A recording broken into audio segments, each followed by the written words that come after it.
Olá, pessoal, boa noite. Então, hoje a gente inicia mais uma live e é uma live bem especial para nós aqui da Livros Subversivas, para mim e para a Patrícia. A gente vai receber duas mulheres incríveis, né, duas mulheres extremamente potentes. E a gente, antes de começar, né, a chamar então nossas convidadas, que é a Cíntia Santos e a Ariane Teodoro, a gente gostaria também de estar, né, nos colocando a respeito desse dia, né, dessa data, nos colocar né, de bastante tristeza, né, de um dia que a gente teve vários atos, né, e atos que vão contra a democracia, né, de ameaça à nação brasileira, né. Então é um dia que a gente se pergunta, mas o que estamos comemorando, né? O que estão comemorando, na verdade. Então é um dia bem triste, né? A gente tem vivenciado diversas questões, a gente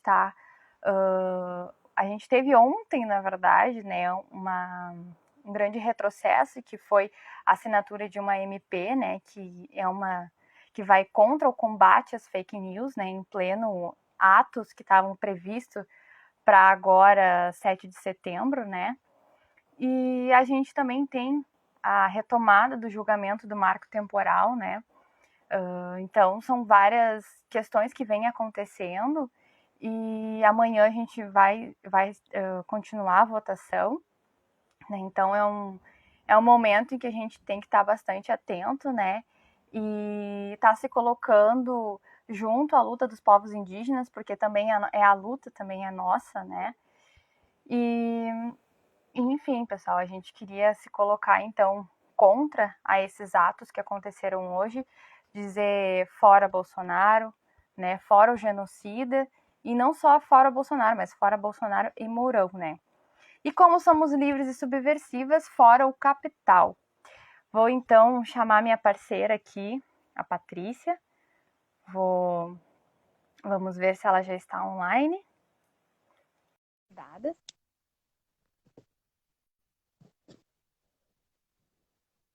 É um dia bem especial. A gente ainda escolheu. Hoje é o nosso primeiro Litera Subversivas, né? Então a gente trouxe duas camaradas aí, super. Oi, Olá, Pati, boa oi, noite. boa noite. Boa noite também a todas e todos que estão nos assistindo, né? Nesse dia tão emblemático Sim, e difícil, né? Quero dizer então que, apesar de tudo, eu estou muito feliz, né? Desse dia a gente ter essas convidadas que muito nos orgulham, né? Pelo trabalho que elas têm feito, realizado, né? Tanto aqui nas redes sociais, né, quanto pelo mundo afora, assim, né? Pensando na questão toda histórica que a gente precisa defender de uma verdade, né? Da uhum, busca por um conhecimento real dos fatos. Eu acho que as duas, tanto a Cíntia quanto a Ariane, elas têm feito muito isso, né? Com seu trabalho. Lembrando, então, a Beatriz Nascimento, que uma grande historiadora que dizia, né, que em vários momentos foram omissos, né, com a história uhum, dos que já estavam aqui, e mais do que isso, né, mais do que serem omissos com a história daqueles que já estavam aqui, houve uma deturpação, né, do que uhum, nos contam sobre os indígenas, sobre a história do povo negro, né? uhum. Então, a gente busca sempre, então, disseminar aqui na Livres e Subversivas, né, a verdade dos fatos e também quebrar com essa ordem, né, que busca nos atravessar só da cultura, e da literatura e da arte e do conteúdo científico que é feito por aqueles que nos oprimem, né? Por aqueles que não têm interesse de que essa verdade seja levada adiante, né? Então, Perfeito, acho Paty. que está mais que na hora de chamar nossas convidadas e dizer que estou muito feliz por esse encontro. E a Paty, na verdade, trouxe uma questão que eu acho que a gente até ressalta, né, Paty? A gente teve no final do mês de agosto, né, uma data bastante importante, né? Duas datas, na verdade, mas uma a gente destaca que é a questão da lei da anistia, né? Hoje, no 7 de setembro, a gente teve essa ameaça, né? Ameaça à democracia, ameaça de um golpe, né? E a gente não tem como a gente não pensar, então, na volta de uma ditadura militar, né, Paty? Então a gente gostaria também de estar trazendo para vocês que, em decorrência dessa data, né, da lei da anistia, e a gente teve no dia 2, né, dia 3, aliás, a data de falecimento de um dos militantes políticos, né, que teve o primeiro corpo encontrado na época da ditadura, né, Paty? E a gente vai ter, então, em decorrência disso, a gente vai ter uma live bem especial também no fim da semana, né, na sexta-feira, com a Suzana Lisboa. E a gente vai estar debatendo mais sobre essas questões e essa conjuntura também que a gente está vivenciando, né, Paty? Sim, muito importante para a gente, né, que seja exposto, então, e dar visibilidade às pessoas que foram vítimas de alguma forma, né, dos momentos mais horrendos que a gente teve na nossa história, que foi a ditadura civil-militar. Então, a gente quer deixar já demarcado isso, né, que nos colocamos, então, totalmente contrárias a qualquer forma de Estado autoritário, né? Se Uhum. hoje as pessoas foram às ruas e defenderam ideias que são divergentes entre si, é porque a gente vive num Estado democrático de direito, né? Embora Uhum. capitalista, mas que nos proporciona essa possibilidade de falar sobre as coisas, né? De expor nossas opiniões, né? O que a gente sabe que numa situação de ditadura não é possível, né? Então é Exato. contraditório que as pessoas vão às ruas pedir por uma ditadura quando a ditadura se coloca justamente nessa perspectiva de silenciar vozes, né? Uhum. Apagamento, né, Paty? Bem isso. Bom, então vamos chamar nossas convidadas. Vamos, vamos. Então, vou chamar a Cíntia Santos, né, que é do Sou Crespa, criadora do Sou Crespa, e ela também lançou um livro recentemente, né, Paty? Vamos trazer ela também para estar falando um pouquinho Lindo! mais. A gente vai chamar a Ari também, criadora do Ari Entre Linhas, Ariane Teodoro. Então, vamos chamar essas mulheres para bater um papo com a gente nesse dia tão pesado e triste, né, que foi. E vamos terminar com uma leveza. Ai, Olá, maravilhosa! diva maravilhosa! E aí, Maravilhosa. Divas! lindas, maravilhosas! Boa Então, noite. boa noite, gurias. Que honra receber vocês aqui nesse espaço.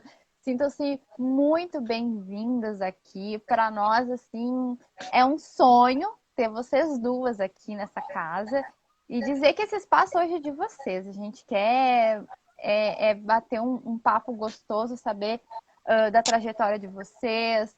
Vários aspectos a gente traz da questão da educação. Então, eu gostaria de primeiro assim pedir para dar um tempinho para cada uma, né? Para cada uma para nós poder conseguir dar conta dessa conversa, desse bate-papo.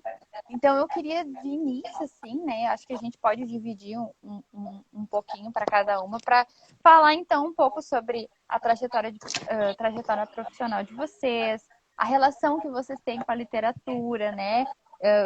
E autores e autoras, né? A gente queria então saber um pouquinho de vocês dessa relação, né? E a gente pensou em torno de 15 minutos para cada uma, para vocês estarem falando um pouquinho aí. Daí, não sei, pode ser quem quer começar aí a falar. Sintam-se abertas aí, podem falar, gurias. Tanto faz. Bora sim, Bora, pode bora. ir, pode Então ir. vamos. Tô trabalhada do amor, vamos embora. Boa noite, gente. Eu quero agradecer, né, a oportunidade de estar aqui. A gente sempre dialoga nos bastidores, digamos assim, né? Verdade. Parte. E hoje estamos aqui. Eu não conhecia a Ari, fiquei muito feliz por essa junção, por esse quarteto aqui hoje. E eu sou idealizadora do projeto Sou Crespa, tem quase um ano e meio o perfil aqui no Instagram, tem um canal no YouTube, uma fanpage no Facebook. Sou bibliotecária de formação e atuação, trabalho no Instituto Federal de Educação, Ciência e Tecnologia de São Paulo, no campus Araraquara, na cidade que eu resido. E as redes sociais vieram por conta da maternidade e da transição capilar. Eu tenho um filho que vai fazer 3 anos o mês que vem, o Lucas, e eu nunca tinha lido a literatura feminina negra com esse olhar, eu nunca tinha procurado saber da minha história. Então, tudo isso vem se dando de um ano e meio para cá, e o livro saiu agora, um livro infantil, saiu agora em maio. Tem uma formação de mestrado e doutorado em ciência, tecnologia e sociedade, mas esse projeto ele não tem relação com o meu trabalho, com a minha atuação, é um projeto pessoal particular. Então, estou descobrindo, né, perfis e trabalhos como o de vocês, como o da Ari, por meio aí do projeto Sou Crespa. E estou aqui hoje para bater esse papo bacana. Agradeço pelo convite, meninas. Ai, a gente Legal. agradece muito. Bom, pessoal, obrigada pelo espaço, pelo convite. Como a gente já havia conversado, né, um tempinho antes, eu acho que eu gosto muito de iniciar essas conversas citando a Grada Quilomba, o Franz Fanon e no recorte de gênero a Simone de Beauvoir, né, falando que a gente tem falado há muito tempo, a gente vem contando a nossa história há muitos anos, mas as pessoas não querem nos ouvir. A Grada tem um exercício muito bom, muito bonito, que faz a gente refletir, um pouco triste também nesse quesito, mas em um das suas exposições, a Grada Quilomba, ela é artista plástica e também escritora, e fala muito da questão do racismo estrutural, institucional e recreativo. Ela pede para todo mundo que está na plateia, ouvindo ela falar sobre a colonização, conversar ao mesmo tempo. E todo mundo começa a conversar um com o outro, fala um com o outro, fala o outro. Começa a conversar, igual a gente está aqui. Imagina nós 4 falando da mesma maneira, ao mesmo tempo. E ela contando a história dos negros, contando a história da escravização, contando. E aí ela há um sinal e para. Aí ela fala, tá vendo? É isso que nós estamos sofrendo há tantos anos. A nossa história foi apagada dos livros. A Mari começou hoje falando do 7 de setembro, é uma data tão simbólica, mas nós tivemos diversas revoltas antes disso. Então, com negros que foram apagados, foram omitidos dessa independência. Já haviam diversas revoltas de escravizados que já estavam libertos nessa época, e a gente sempre esteve aí falando e as pessoas nunca quiseram nos escutar, até hoje. Então esse espaço de escuta de vocês é muito importante, né? Porque além da visibilidade, é uma amostra que são pessoas brancas que querem nos ouvir. Então eu acho que isso é super importante e eu agradeço por isso. Eu também não conhecia a Cíntia, muito bom, já baixei os livros dela para usar com os meus alunos, o conteúdo, ainda não tive a oportunidade, mas além de uma pessoa em busca aí de conhecer a história da maneira real, eu sou professora infantil, trabalho com educação bilíngue hoje, sou gestora de projetos também, trabalho com diversos projetos e estou tentando, através da literatura, que sempre foi a minha grande paixão, aprender um pouco mais da minha história e também passar essa história para todo mundo, né? Muitas pessoas me procuram às vezes para me ajuda com o meu passaporte francês, com o meu passaporte, a minha cidadania italiana, né? E nós não temos isso, né? Nós não temos esse resgate. A nossa cultura foi tão dizimada que nós não temos isso, né? Então esse resgate histórico ele é extremamente importante. E eu acho que essa é uma data bem simbólica para esse tipo de conversa.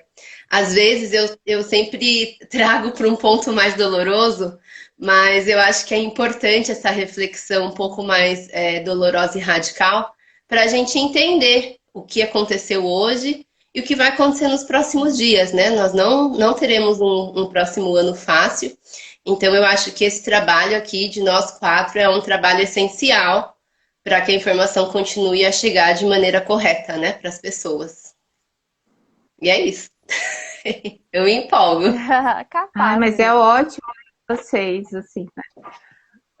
A gente fica encantada muito pela trajetória que a gente já vem acompanhando de vocês, né? E justamente por essa ideia, né, de busca pela verdade, né, por democratizar informações que são tão importantes, né, da cultura brasileira, assim, como um todo, né?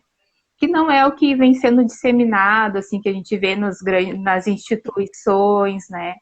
Então, a gente está muito feliz de poder ouvi-las, né, Mari? E, e a gente se sente, assim, emocionadas, assim, de ter essa oportunidade, né? E acho que dentro disso que a Mari perguntou, assim, sobre a trajetória de vocês, acho que a gente gostaria de ouvir muito, né, Mari? Sobre a questão, assim, do envolvimento com a literatura, né? Com as autoras Sim, e com autores autores negros. negros. E assim, acho que da emoção de vocês mesmo, né, que envolve essa questão da literatura, né? Porque eu acho que essas descobertas, né, toda essa apropriação, elas são parte de algo assim de se sentir tocadas, né, de se emocionarem com esses autores. Então a gente gostaria muito que vocês pudessem dividir um pouco isso com a gente, assim, né? Sim, na verdade, aproveitando, né, que a Ari, ela tem uma vasta gama aí de livros, né, Ari? Que aí tem o projeto Ari Entre Linhas, que é o pessoal que entrar ali vai ver todo o trabalho que ela Maravilhoso. desenvolve com literaturas ali, com várias obras, né, de autores e autoras negras, assim, sensacionais. E resenhas também que tu faz, né, de várias participações, né, Ari? E bem isso como a parte diz, assim, a gente queria saber de vocês, a Cintia agora começando nessa parte bem de produções, de escrita, né? Falar essa tua relação, né? Quais, nesse sentido de autores e autoras que também te inspiram, que te relacionam também na vida de vocês, sabe? Eu já tinha lido anteriormente à maternidade Carolina Maria de Jesus e Chimamanda, mas eu tinha lido num contexto, numa outra perspectiva, então foi uma leitura que eu não tinha o olhar que eu tenho hoje, que eu estou construindo hoje. E aí, por conta aí da criação das redes sociais, na época lá que eu estava pensando sobre a transição do cabelo, eu ganhei o livro da Djamila, Quem Tem Medo do Feminismo Negro, ganhei do Marcel. E eu li ali nas madrugadas, nas mamadas ali, é um livro de crônicas, e aquele livro, ele me tocou, porque eu me enxergava, né, o que a Ari está falando, da gente buscar o resgate, de compreender a nossa história. Começou a me incomodar. Eu lendo aquelas crônicas e eu me vendo em várias das situações que ela relatava aqui, e aí eu comecei a trabalhar isso em mim. Eu falei, poxa, eu tenho que me posicionar como um corpo negro feminino político. Então isso passa pelo cabelo, isso passa pelas leituras, passa por essa busca, né, e compreensão e tudo dessa história que foi apagada e que foi aí alternada, né? E aí eu comecei, né? Criei as redes, comecei a ler, aí li mais obras da Djamila, li a Grada Quilomba, li Conceição Evaristo, Angela Davis. Eu estou nesse processo de leitura. E coloquei para mim esse objetivo de ler as escritas, sobretudo as femininas negras. Então, é um processo recente, eu estou aí nessa caminhada, mas é libertador e doloroso também. como a Ari colocou. Eu li o Memórias da Plantação da Grada e eu fiquei assim, a gente vai lendo e vai se colocando ali, vai compreendendo muito do que a gente vivenciou e passou. Você fica assim, você fica estarrecida de não ter, né? E aí você começa a rememorar aí momentos da sua vida, fala, poxa, aquilo que aconteceu comigo era racismo, né? E acontece todos os dias, era uma atitude. E aí aquilo vai se descortinando, assim. Então, hoje eu estou nesse processo de leitura. A gente sempre comprou livros, assim, eu tenho a formação na biblioteconomia, mas não comprávamos os livros para a gente. E aí, falei, não, agora vou montar a minha biblioteca, compro muito livro para dar de presente e tal, mas assim, esses das escritas femininas negras eu estou montando, então quando eu vejo uma resenha, uma indicação, eu vou ali, vou comprando tal, leio devagar ali no meu tempinho, mas eu estou nesse relacionamento com essas escritas, compreendendo muito do que Conceição Evaristo fala da questão da escrevivência. A gente se enxerga, como a Ari falou da Grada, a gente se enxerga como sujeito. A partir do momento que a gente lê essas escritas, então somos nós escrevendo e falando sobre nós por nós, as nossas narrativas. É diferente. E aí eu entro também na questão da literatura infantil, né? E aí com o Lucas, eu falei, não, tem que comprar livro representativo, livro que fale da nossa história, que aí culmina também na escrita do meu, assim. Mas é um processo libertador e doloroso também, e necessário, assim. Eu peguei lá no começo, me peguei assim, poxa, mas por que só agora, né? Depois dos 40 anos, superei isso, falei, não, se começou agora, eu tenho que caminhar agora com esse processo de autoconhecimento, de autodescoberta e seguir com serenidade. Por isso que esse trabalho, que essa conversa aqui, essas ligações são necessárias e muito importantes para a gente saber o outro lado da história.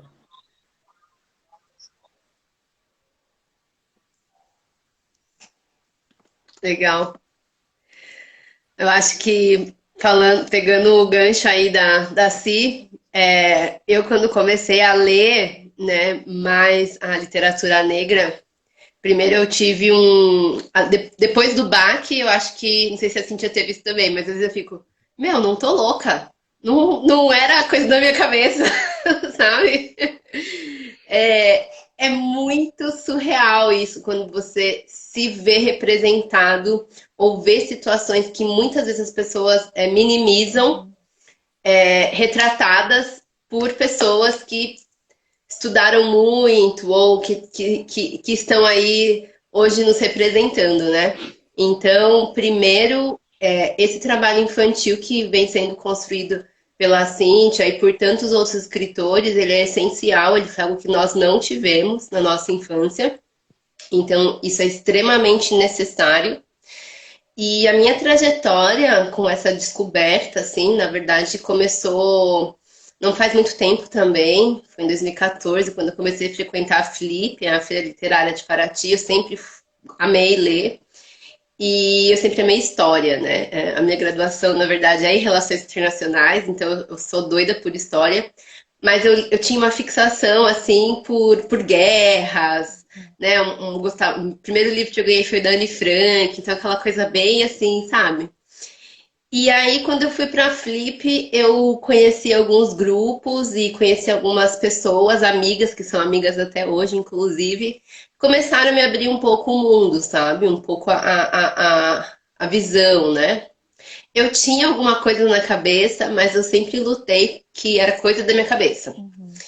E como também, na minha trajetória de educação, todos os meus amigos, assim, de escola, não tenho muito mais contato, né? Porque eu fui uma das poucas, assim, que consegui estudar, sabe? Então eu tinha um pouco aquela coisa na cabeça de, ai, infelizmente do quem quer consegue, sabe? Eu tinha essa retração na minha cabeça. Me arrependo bastante disso, porque eu acho que eu poderia ter cultivado outras amizades que hoje eu não tenho. Mas também, como a Cintia falou, me libertei disso, já me libertei desses pensamentos e o que agora é bola para frente, né? E eu comecei a mergulhar, assim, nessa literatura, muito também pela Djamila Ribeiro. Ela é muito criticada, às vezes, pelo posicionamento dela liberal, mas ela escreve de uma maneira acessível. E a maneira que ela escreve é uma maneira de trazer outras pensadoras negras para a mesa, né? A maneira que ela coloca todos os livros dela, inclusive esse de crônicas que a Cíntia mencionou, falando muito de racismo recreativo e cotidiano, né? É a maneira de você conhecer Lélia Gonzalez, né? De você conhecer Sueli Carneiro, que são escritoras que estão aí há um tempão tentando nos falar sobre cabelo, sobre estética, sobre ancestralidade, sobre religião, e ninguém nunca escutou. Então a Djamila, com essa visibilidade maior que ela conseguiu ter, ela consegue trazer isso para a gente nos colocar. Então eu adoro essa coleção, né, que ela criou do Feminismos Plurais, que traz para a gente tantas referências de história que foram apagadas e de termos mesmo que a gente desconhece, né? Então, foi mais por aí, sabe? Eu comecei a ler pela Flip, comecei a descobrir, e aí é um caminho sem volta. Quando você entra, e aí você quer entender, você quer descobrir, quando você se vê em situações, muitas situações de racismo, ou muitas situações no mundo corporativo, por exemplo, né? De você, sim, descaradamente a pessoa escolheu outra candidata pelo padrão estético, sabe?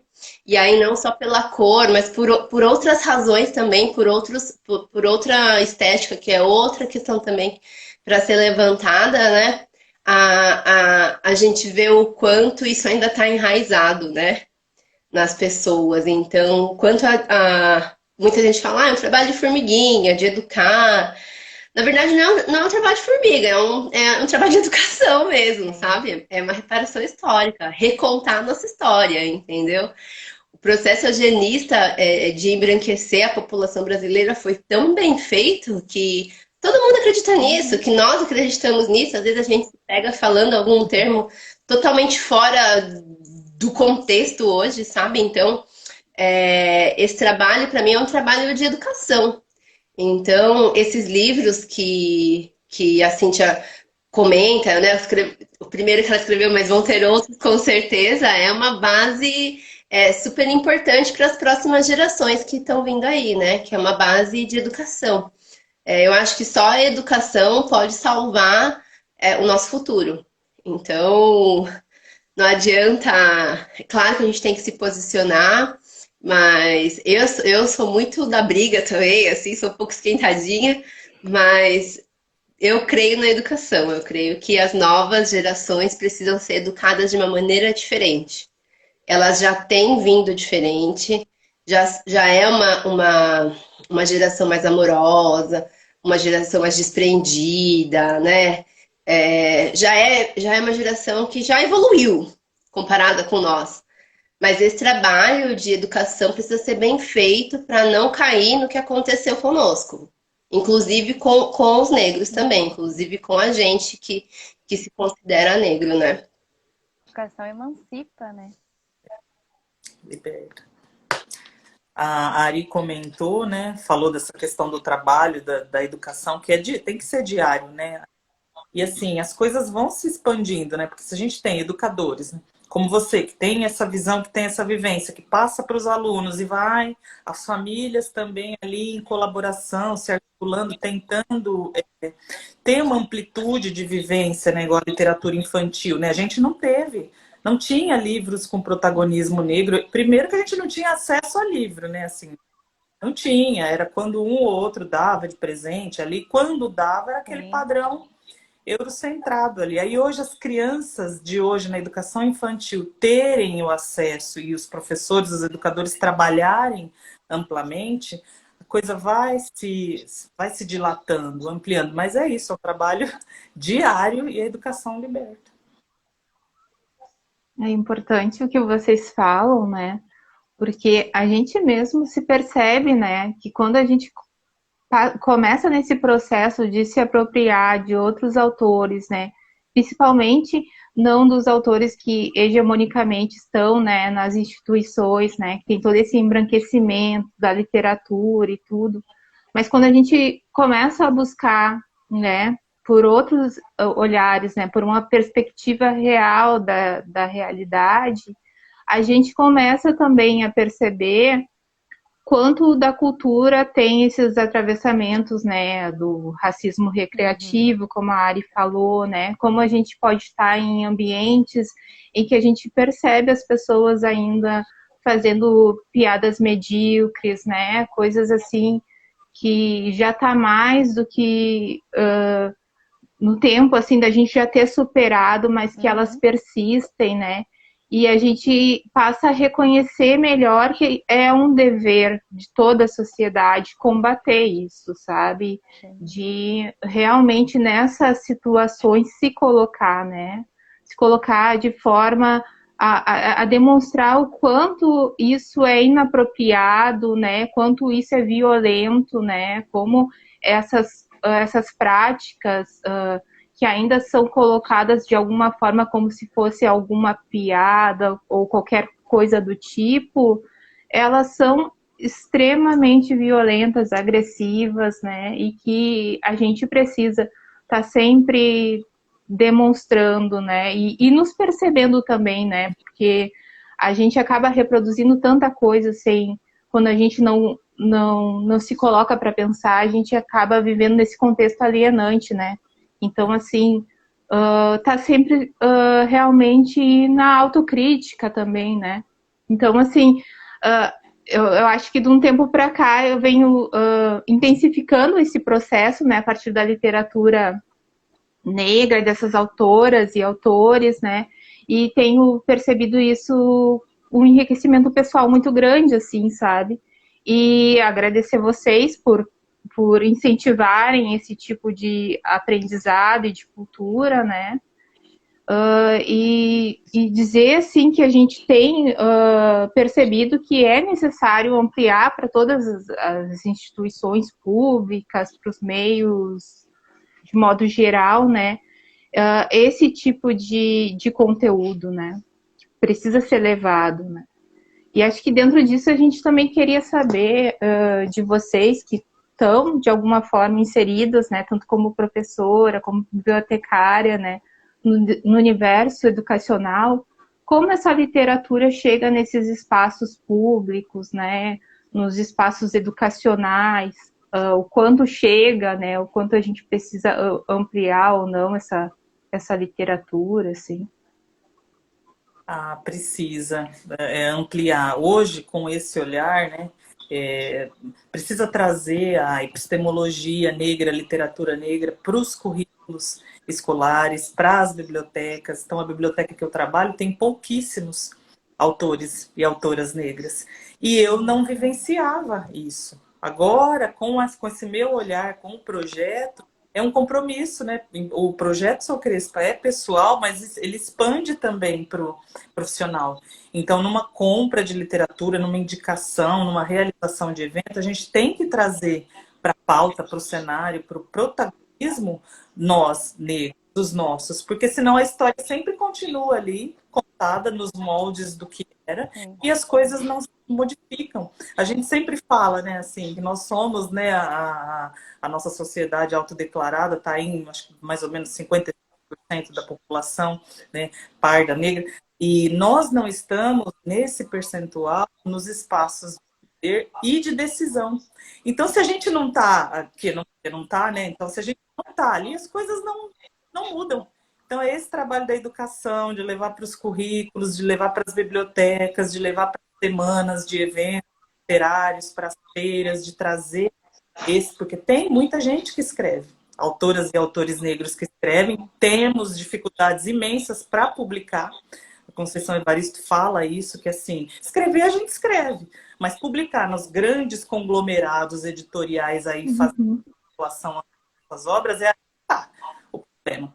A gente publicar numa editora, né, é uma coisa, né, independente, publicar num grande grupo é outra. Então a gente escreve, né, apesar de todas as dificuldades dos apagamentos, a gente escreve, publica das formas que dá, tem que trazer esses materiais, esses autores para o debate, para a cena, para o protagonismo. E eu vejo, tiro pela biblioteca que eu trabalho, o acervo é mínimo com relação à literatura negra. E aí que está o compromisso quando a gente passa a entender e vivenciar com uma outra lente, com outro olhar isso, que acho que é um caminho sem volta, como a Mari falou, a gente não se cala, né? Então, você fala, não, eu tenho que trazer para fulano, Beltrano, ciclano, para essa roda, para conversar e apresentar materiais para os alunos, que é via educação que as coisas vão se dilatando e melhorando. Tem que ampliar. Sim. A Cíntia falou da Conceição, né? E ontem ela esteve no Roda Viva, e ela falou justamente isso. Esse lance do espaço e das publicações e de estar ali e de ser visto, infelizmente, essa luta, ela ainda é uma luta só do povo negro, tá? Então, se nós temos aí a própria Conceição, a Sueli, a Djamila e outras, né, foi porque elas lutaram, tá? Porque as pessoas, o colonizador, os brancos, não querem nos ouvir ainda hoje. Então, tudo que tem publicado e tudo que nos ensina hoje é de muita luta. Nós temos os Cadernos Negros, que é a maior coletânea de poesias e contos e pequenas histórias. Aí já estamos no número 43 e pouquíssimo conhecido, mesmo dentro da comunidade negra. Então, essa luta ainda é uma luta negra. Então, esse é o problema. Quando os brancos vão começar a entender que o problema do racismo não é um problema nosso só, é um problema de todo mundo. Quando as pessoas vão parar de postar na internet e que é antirracista e Black Lives Matter e seguir o fluxo e ajudar uma autora igual a Cíntia, por exemplo, contribuir para que ela consiga publicar o livro dela. Então, esse tipo de luta, ele ainda persiste. Então, por isso que nós não temos grandes coleções e grandes autores negros nas bibliotecas. Porque quem faz essa luta é só o povo preto. E é difícil, né? Eu não tenho grandes pretensões de escrever, eu sou mais da fala, sou mais da comunicação, mas eu vejo esse lance das escolas muito por esse viés. Se você não tem um professor, ou não tem uma bibliotecária, ou não tem alguém da luta dentro do movimento, dentro das escolas, não é perceptível. Sim. Algumas escolas, alguns estados têm adotado alguns livros para base curricular, mas ainda é pouquíssimo, né, comparado à grande literatura que nós temos já publicada por escritores negros. Então, enquanto todo mundo não abraçar essa causa da reparação histórica e da luta antirracista de verdade, eu não vejo a literatura negra dentro das escolas. Então, é um pouco complexo. Sim. E acho que até... Da escuta, né? Sim. E acho que cabe até aqui uma pergunta para quem está nos assistindo, né? Que a gente tem que parar para refletir, assim, o que a gente está consumindo, né? O que a gente está comprando, né? Dar uma olhadinha ali na estante, o quanto de autores negros a gente tá lendo, né? Assim como indígenas, enfim, né? O quanto a gente não tem realmente só privilegiado o acesso a autores brancos, né? Homens, na maioria das vezes. Então, assim, acho que fica com a palavra de vocês essa reflexão, assim, e também a necessidade de olhar para isso, né, Gurias? Exatamente, meninas. Tem um livro, eu já até postei no meu perfil, né?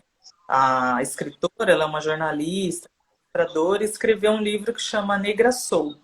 E ela fala da ascensão da mulher negra no mercado de trabalho, foi uma pesquisa, o projeto dela de TCC, e ela publicou esse livro de forma independente.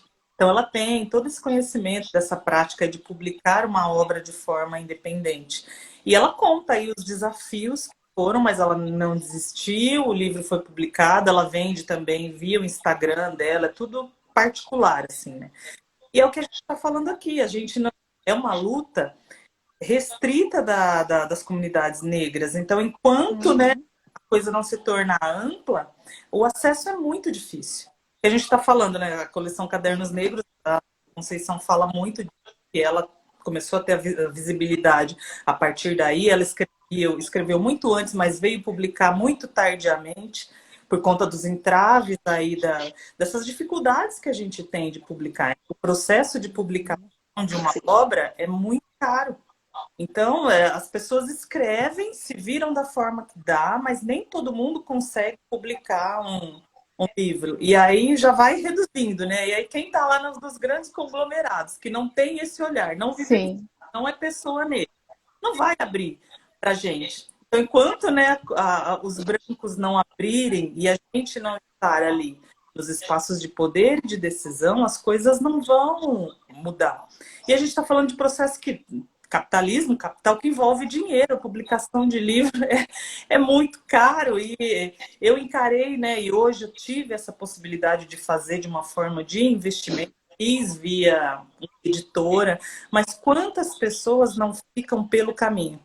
Com as suas histórias escritas, registradas ali de alguma forma, mas não publicadas da forma que gostaria, não tem condições, não tem acesso, não tem oportunidade. Então, são processos muito complexos mesmo, e quando a gente se dá conta dessa necessidade da reparação, que é o que a Ari falou, é um caminho sem volta. Mas a gente fica muito pautado, as instituições de ensino, as pessoas que lutam. Então, se não tem um profissional ali que não é da causa, vai fazer um evento como a Rosa comentou, vão trabalhar, abordar a temática de forma muito rasa na semana da consciência negra, mas aí trazem pessoas brancas para debater a questão nossa, assim. Então fica sempre aquela coisa, tá lá no calendário, tem a semana, não sei o quê, nananá, tem um outro, mas a coisa não expande, né? Legal que tu falou sobre o livro Negra Soul, porque a partir do teu perfil a gente conheceu ela e teve a oportunidade de que ela pudesse vir o nosso perfil falar sobre o livro, né? E a gente dar essa indicação, assim, né? Porque retrata bem essa questão profissional, né? Das dificuldades de acesso e tudo. Então, super interessante. E ela é assim, é isso, né? A Jaqueline fala isso, assim, ela mostra o passo a passo as dificuldades, a pesquisa vem de universidade pública e aí consegue publicar seu livro de forma independente, mas quantas de nós e quantos de nós não ficam aí pelo caminho? Né? E o quanto é importante, né? Tipo, a gente ter o acesso, né? Provavelmente poucas pessoas se debruçam para falar sobre o assunto que ela trouxe, né? E talvez se ela não conseguisse fazer essa publicação, ninguém tocaria nesse assunto, né? Então, um trabalho riquíssimo, realmente. Exatamente. Eu tava escutando vocês falarem, assim, e eu me lembrei de uma das falas, assim, que a Ari traz bastante, né? A gente teve o privilégio, eu e a Paty, de partilhar, né, um grupo de leitura com a Ariane, né? E uma das obras, assim, que eu posso trazer, assim, que mais marcou, assim, né, foi a do Fanon, né, do Pele Negra, Máscaras Brancas. E a Ari traz bastante isso, né, e foi algo que a gente já discutiu, do quanto é uma obra que ela se faz fundamental, né, da gente ter como base na educação. E a gente fica se questionando, assim, né, o apagamento dessas histórias, porque o Fanon, essa obra, ela foi há pouco tempo, na verdade, né, que ela chegou aqui no Brasil, né? Então a gente fica pensando o quanto de história é apagada, e obviamente é uma intenção de que realmente seja apagada, né? E a gente fica o quanto outros e outras autoras e autores, né, também são a gente é privado de ter o acesso, né? E na verdade, o outro questionamento que a gente ia né, devolver para vocês era bem isso, assim, na concepção de vocês, na vivência de vocês, sobre esses desafios, né? a Cíntia trouxe muito essa questão de publicação, né, das obras, né, enquanto vivência também, relacionado à educação infantil, né? E assim, na verdade, a gente queria trazer assim para vocês até dentro do recorte infanto-juvenil, né? Só. Ou é minha Quais internet? os outros desafios para vocês que vocês veem assim também no enfrentamento do acesso a essas obras, né? Do acesso a também de ser mais popular nos ambientes educacionais, né? Como vocês enxergam isso, assim? A gente queria problematizar um pouco mais essas questões e de que maneira vocês percebem, assim, de como a gente poderia estar ampliando isso, né? A Cíntia e a Paty. A Ari, tu tá aqui. Caiu? A Ari... Não, eu voltei, eu tô A Ari aqui. tá aqui. Eu ouvi tudo. As duas estão ali A internet é fogo, né? Mas também, eu não sei aí, Ari, mas aqui tá uma chuva. Deixa eu ver se Ah, tá chovendo? tá chovendo. Não, aqui não. Aqui tá. Ixi, a Paty caiu Ai, também. meu pai. Mas acho que a gente. Não, a gente pode ir conversando enquanto você vai resgatando elas aí. Claro, passa Eu a palavra, Ari. peguei o seu ponto. Bom, eu acho que a parte da educação, para a minha visão, assim, tá bem clara, né? Que é preciso que todos sejam educados para recontar a história, porque o processo eugenista ele foi muito pesado, né? No Brasil, principalmente. E eu vejo ainda uma grande. Não sei qual seria a palavra, mas vamos pegar, por exemplo, Carolina Maria de Jesus, que a Cíntia citou também. Quando Carolina foi lançada, ela tinha, só para contextualizar, não sei se todo mundo já ouviu falar da Carolina Maria de Jesus, mas ela foi uma catadora de papel e ela tinha não sei quantos diários, mas muitos cadernos que ela achava no lixo, escrevia sobre a vida dela na favela. E ela falava, eu vou publicar um livro, eu vou publicar um livro, sempre falou. E ela escrevia, né, todas as brigas, toda a parte triste da favela, a parte da embriaguez é muito forte, né, de tanta tristeza que as pessoas têm ali. E quando ela foi finalmente publicada, né, por um jornalista que diz ter achado ela, mas na verdade a Carolina sempre tentou ser publicada, ela não foi encontrada, né? Porque ela já havia mandado os cadernos dela para o Reader's Digest, ela menciona isso no quarto de despejo, sim, e voltou. Então ela já vinha num processo de persistência da publicação. E por várias vezes ela menciona que havia essa impressão que ela queria que as pessoas queriam manter ela ali sempre como a favelada, a que não se arrumava. Ela era muito vaidosa, a filha dela conta isso agora na publicação dos próximos cadernos dela, que ela era muito vaidosa, que ela queria se arrumar, ela queria parecer bem, e a grande mídia da época tentava manter ela como a favelada. Então, eu percebo que isso ainda é feito, né? Então, foi até a discussão que nós tivemos um tempo antes sobre algumas participações no Roda Viva, né? Nós temos tanta produção, as pessoas negras têm tanta produção, têm tanta coisa para falar, tem tantas profissões diferentes, que mas quando a gente é evidenciado, parece que a gente só serve para falar de racismo.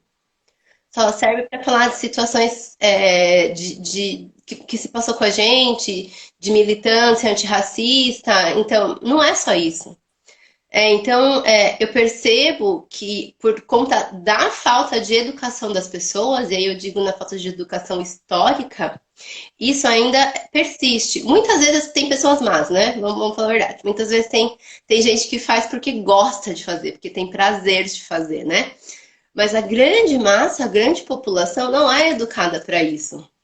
Então, de novo, eu caio na mesma conversa, né? que nós precisamos que esses historiadores negros que estão recontando a história estejam mais presentes, né? Porque só assim a gente vai conseguir de verdade essa reparação, sabe? E existe sim muita pressão, até mesmo de grandes editoras e de grandes empresas, enfim, de manter a imagem da pessoa negra ou do LGBTQI+, sempre naquele papel de militância, sempre naquele papel impositivo. E nós não somos só isso. Enquanto as portas não forem abertas de verdade, a gente não vai conseguir sair, não vai conseguir sair dessa roda, entende? Então, por isso que esse espaço ele é importante, por isso que essa conversa ela é importante. E é uma conversa diária, né? Eu acho que é mais por aí. Não sei se eu respondi tudo, porque eu me empolguei aqui. Foi perfeita, como sempre. Deixa eu ver se eu consigo puxar a Cíntia de novo aqui. Ó, tá difícil aí, hein, gente? Hoje a conexão tá complicada. Mandei para ela de novo aqui. Mas é isso, né? O Fanon também, como você mencionou, que é um divisor de águas, acho que na vida de todo mundo, né? Ele coloca muito isso da psicologia, né? Do medo, como o colonizador conseguiu impregnar esse lance do medo na gente, né? O medo de se posicionar, o medo de falar. Uma grande imagem que a gente tem em todos os livros de história ainda é a da Anastácia, que é aquela escrava que tinha o negócio na boca para não comer, né? Que ficou conhecida. E a Grada Quilomba fala disso muito, que não era só a comida, né? Que ali, além do lance da fome, tinha um lance impositivo de medo, de falar, de fugir, de dentre outras coisas que acabam se tornando aí diversos transtornos e coisas que desencadeiam um monte de problemas, né? E até na ficção a gente leu foi a Toni Morrison, né? Que tinha um escravo também que foi, né, calado, e o quanto isso impactou na vida dele, né? Então, o medo ainda do colonizador, o medo ainda da colônia, ele é muito grande, né? Então, às vezes, isso faz a gente continuar nessa luta só antirracista e dessa educação, mas que não é só nossa, né? De novo, a gente precisa que todo mundo fale disso com propriedade, né? Não é só a gente, não é só porque a gente vivencia, porque a gente estuda, fale disso. Mas todos nós, né? Todos nós precisamos falar disso com propriedade. E isso é uma coisa que falta. E aí, de novo, eu venho no lance da educação, que só a educação de base vai conseguir mudar isso. Não que seja rápido, né? Mas vai mudar. Eu creio nisso, que vai mudar com o tempo. E é isso. Eu vou empolgando aqui. Mas tá ótimo. A gente adora quando vocês se empolgam, porque é isso, é tanta coisa necessária, assim. A gente adora. Tem que falar do meu livro. Não sei se vai. Sim, por favor. Isso. Já tá... Bora lá, fala aí do seu livro. Mostrar Que Minha Mãe lindo! Sim, ele já está disponível para download no site da livraria. E se alguém quiser comprar, pode entrar em contato comigo ou com a editora para comprar a versão impressa. É um livro de literatura infantil que fala de representatividade, de laços afetivos, musicalidade, escritas femininas negras, e ele parte aí dessa minha vivência, né, enquanto uma pessoa que passou pela transição capilar e uma mãe que se questiona que mãe que eu vou deixar aí pro Lucas. Espero que eu consiga escrever mais obras, vamos ver aí como que vai caminhar, mas estou feliz com esse filho que nasceu, com o irmãozinho do Lucas. Parabéns, Cíntia, é lindo, parabéns. Tá Obrigada. lindo ele, as ilustrações estão lindas, imagino que a escrita deve estar maravilhosa. Ai, tá lindo. Dizer que a gente Ansiosos aqui para conhecer. Mãe é coruja, né? Mãe A gente vai deixar, então, disponível o link, então, de vocês duas, né? E aí, acessando o teu perfil, dá para ter mais informações, então, né? Sobre isso que tu falou, né? De como baixar ou comprar o livro, né? Que eu acho que é algo que é fundamental, assim, depois de toda essa conversa, né? Todos saiam daqui, então, acessando esse conteúdo que é importantíssimo, assim, né? E a gente queria aproveitar para que vocês falem, então, desses clubes de leitura, a área está envolvida em vários, de mais indicações de literatura para gente, né? Que aí a gente vai tomando nota aqui, ó, vai adicionando a nossa listinha aí para a gente ir se apropriando. Bom, eu escrevo semanalmente para o projeto Underline Enegrecendo, que é a idealizadora é a Maria Tereza, que é uma sorocabana aqui, minha conterrânea. Participo também do Movimento Popular de Mulheres aqui de Sorocaba, onde foi que eu conheci a Maria Tereza, né, por indicação de lá. E toda semana a gente tem lives para mostrar justamente isso que eu pontei bastante, que nós não falamos só de racismo, nós não falamos só de militância, os negros têm muito conteúdo, tem muita coisa para falar, então semanalmente tem lives lá com a Maria Tereza. Eu fico com a parte da escrita, tem vários livros legais, vários livros diferentes, vários livros de história rápidos para ler, para conhecer um pouco mais, né? Não só a nossa história, mas também muita coisa da África, também tem muita coisa dos Estados Unidos, bastante não ficção, bastante história real também, então vale a pena conferir lá. Tento não deixar muito longo para as pessoas não cansarem, então só ter uma pitadinha do que é o livro.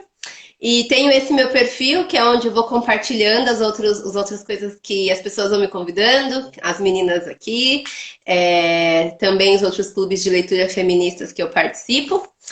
E acho que é isso. Tá tudo compactado aqui no Ari Entre Linhas, que foi uma maneira que eu encontrei de trazer tudo num lugar só. Porque uma coisa que foi boa da pandemia foi essa conexão, né? Se não fosse a pandemia, eu também não teria conhecido a Paty, não teria conhecido vocês. Então, trazer toda essa conexão num lugar só. Então, aqui nesse perfil, vocês podem encontrar várias dicas de leitura e outros perfis interessantes também. Tô mais ou menos aí na pegada da Ari, o meu perfil também tem lá as dicas de leitura. Eu falo também de outras temáticas, como a corrida de rua, a maternidade tardia. Tento trazer um pouquinho de cada coisa, que também não consigo ficar extensivamente nas redes sociais, mas estou à disposição também, partilha, troca, estou montando a minha biblioteca, um pouquinho, estou pegando as indicações aqui e vou ampliar o repertório, né, que me compõe, eu consigo também, a partir dele, escrever. Peço para vocês que tiverem à vontade, tiverem se inscrever lá no meu canal ou no YouTube, também no Facebook. Estamos aqui, tem lá no perfil alguns destaques com as indicações de literatura infantil, essas obras das escritas femininas negras que eu tenho lido. Tenho muita coisa para ler e estou contente de ter essa oportunidade de estar aqui nessa partilha, ampliando experiências e repertório, né, gente? Cíntia, eu queria que tu falasse um pouquinho sobre a capa do teu livro. Porque eu acho tão linda essa capa, olha, cheia de simbolismo aí. Eu queria que tu pudesse dividir um pouco sobre ela, assim, que eu sei que está relacionado à tua vivência, à tua produção, enfim. O livro vem por essa capa. O Marcel, meu marido, ele tirou uma foto dia 2 de fevereiro, eu acabada com o Lucas dormindo lá na sala com a minha touca para não tirar os cachos dos fios, e a hora que o Marcel me mostrou essa foto, veio a história já na cabeça. Eu falei, preciso escrever um livro. E eu já vim com o título. Minha mãe usa touca de cetim. Então é uma obra que é o Lucas, né, que narra, fala dessa vivência dos cabelos, dessa aceitação, mas a capa é essa fotografia. Aí o Luiz Gustavo, que fez esse projeto gráfico, né, ilustrativo, eu pedi para ele que eu queria, a única coisa que eu pedi, assim, eu falei, eu quero a foto na capa.